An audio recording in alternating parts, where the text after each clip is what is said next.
Appraisal gaps. Have you guys heard this trend, appraisal gaps? So right now the market is super hot. Lots of homes are getting multiple bids. Everyone is kind of going crazy and bidding and overbidding. So with this, when you continue to bid a price up, it might not appraise for what you have offered, right?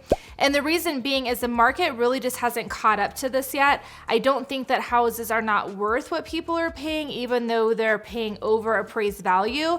It's just that those comps haven't been there in place for the appraisers to see yet to say, okay, yes, there's 10 houses selling for $550. This house is worth $550. So for the time being, that house might only be worth $5 in an appraiser's opinion. And keep in mind, an appraisal is an opinion. So they look at comps in the area, see what they think this house is worth, and come up with their opinion. So you'll hear the term appraisal gap. Sellers love seeing this because if they're getting a lot of offers and you've offered well above list price, they want to know that they're still going to get that money. If they're accepting your highest offer, they want to make sure you can back it up. So they'll look for, in that verbiage of the contract, an appraisal gap. Often it'll have a limit. In our area of Colorado Springs, Colorado, I've seen $50,000 appraisal gaps. So what this means to you as a buyer is you are expected to bring that money to the closing table. So again, if the house is listed for $5,000, you've offered $550,000 with the $50,000 gap, you are agreeing to bring those funds to the closing table in addition to down payment and closing costs. Now, don't let it freak you out too much. There are different things that we can do to help. One, we will prep the listing agent to have the comps readily available for when the appraiser comes.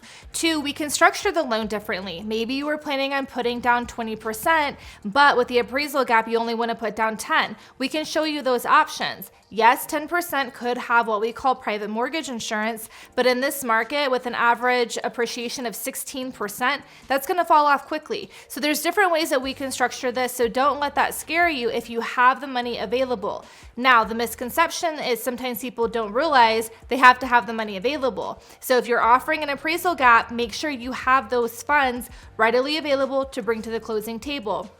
As the lender, I need to verify that you have those funds as well before your offer is accepted so that the seller doesn't get kind of stuck. Hey, I've accepted this higher offer, but actually they can't give me what they've agreed to, right? So that's kind of how the appraisal gaps work. I know it's very stressful. I know it's such a hot market. I do see it kind of getting better because eventually as these sales continue, then the appraisals will catch up to the trend. So I hope that helps explain what those appraisal gaps are.